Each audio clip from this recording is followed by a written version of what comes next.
एक समय की बात याद आती है कि एक बार एक ग्वालबाल था, गैया चराने वाला, और जब वो गायों को लेकर के जाता था, सारी गायें जंगल में ले जाता था और एक खुला मैदान आता था, वहाँ छोड़ देता था, जहाँ सभी गायें अपना अपना घास खाती थी और वो शांति से एक झाड़ के नीचे बैठ जाता था। अकेला होता था, जंगल में और तो कोई नहीं होता था, तो वो मन ही मन भगवान से बातें करता रहता था। भगवान से कहता था कि हे प्रभु, तू भी कहीं अकेला बैठा है, मैं भी यहाँ अकेला हूँ, थोड़ी देर के लिए तुम आ जाओ, हम बैठेंगे, बातें करेंगे, गपशप करेंगे। ऐसे कभी क्या बात करता, कभी क्या बात करता। एक दिन जब वो जंगल में ले जा करके गायों को छोड़ देता है, सब गायें अपना अपना घास खा रही होती हुए और वो शांति से एक झाड़ के नीचे बैठ जाता है, तो उसके मन में विचार आता है कि जैसे मैंने गायों को छोड़ दिया, ऐसे ईश्वर ने भी हमें संसार में छोड़ दिया है। हर कोई अपना अपना कर्म कर रहा है, अब वो भी मेरी तरह कहीं अकेला ही बैठा होगा। तो मन ही मन भगवान से बात करता है, हे प्रभु, तू भी अकेला है, मैं भी अकेला हूँ, मुझे तो पता नहीं तू कहाँ है, लेकिन तुझे तो पता है ना मैं यहाँ हूँ, थोड़ी देर आ जाओ, बैठेंगे, बात करेंगे, गपशप करेंगे, टाइम पास करेंगे। अकेला अकेला बड़बड़ा रहा था। उतने में वहां से एक पंडित जी गुजर रहे थे। पंडित जी ने देखा ये लड़का अकेला अकेला बड़बड़ा रहा है, पूछा ये लड़का किससे बात कर रहा है? उसने कहा किसी से नहीं। अरे तू बड़बड़ा रहा है, किससे बात कर रहा है? तो उसने कहा बस भगवान से बातें कर रहा था। तो पंडित जी को बड़ी जिज्ञासा हुई, अच्छा भगवान से बातें कर रहा था, क्या बातें कर रहा था, हम भी सुने। लड़के ने अपने मनोभाव व्यक्त कर दिए कि बस उसको कह रहा था थोड़ी देर के लिए तुम आ जाओ, बैठेंगे, बातें करेंगे, गपशप करेंगे। पंडित जी को बड़ा गुस्सा आया और कहा तू जानता भी है ईश्वर कौन है? वो कितनी ऊंची हस्ती है, वो क्या कोई गपशप करने के लिए है, टाइम पास करने के लिए है? ऐसे थोड़ी ये कोई सभ्यता है भगवान को याद करने की। लड़के ने हाथ जोड़कर कहा पंडित जी, मुझे तो और कुछ नहीं आता है, मैं तो रोज ऐसी ही बातें करता हूं। क्या गलत बात, ऐसा नहीं करने का। बड़ा फील करने लगा और फिर कहा हिम्मत जुटा करके, पंडित जी क्या आप मुझे सिखा सकते हो?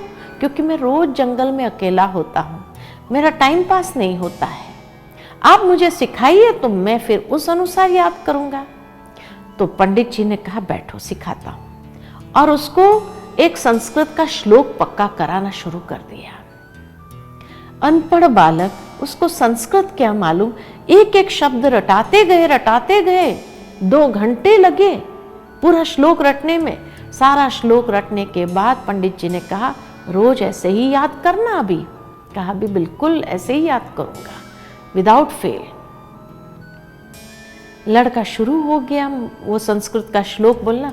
पंडित जी वहां से चले, मंदिर जाकर भगवान से प्रार्थना की, हे प्रभु, आज मैंने इतना अच्छा काम किया कि एक अनपढ़ बालक को तेरे साथ बात करने की सभ्यता सिखाई। उतने में एक आकाशवाणी हुई कि आपने जो किया ना वो ठीक नहीं किया। क्या ठीक नहीं किया, क्यों? तो कहा वो बच्चा रोज जंगल में आता था, कभी क्या बात करता था, कभी क्या बात करता था। भगवान ने कहा मैं भी उसका रोज इंतजार करता था कि आज ये बच्चा आकर मेरे से क्या बात करेगा, लेकिन आज से तू जो उसको पढ़ा करके आया है, रोज वही रटा रटाया बोलता रहेगा, जिसका मतलब भी वो नहीं समझता है और जिसका मुझे सुनने में कोई इंटरेस्ट नहीं है। आज से तूने एक बच्चे को दूर कर दिया, अच्छा नहीं किया।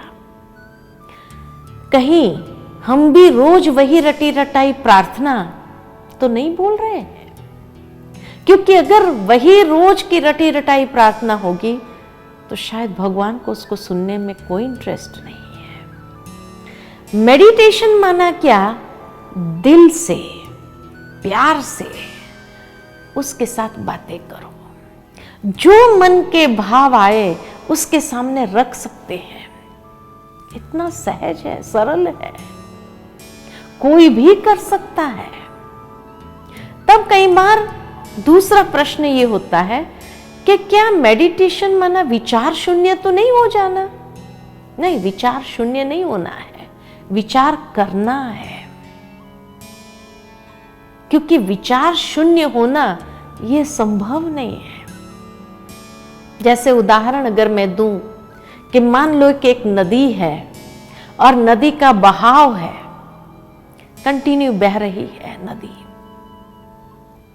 और एक व्यक्ति आकर के वहां सोचता है इतना पानी वेस्ट जा रहा है, मैं एक दीवार बना देता हूं, पानी को रोक लूंगा। दीवार बना देता है, पानी रुक तो गया, लेकिन जैसे ही पानी का फोर्स बढ़ेगा वो दीवार को तोड़ करके नुकसान कर देगा। इतनी ऊर्जा है।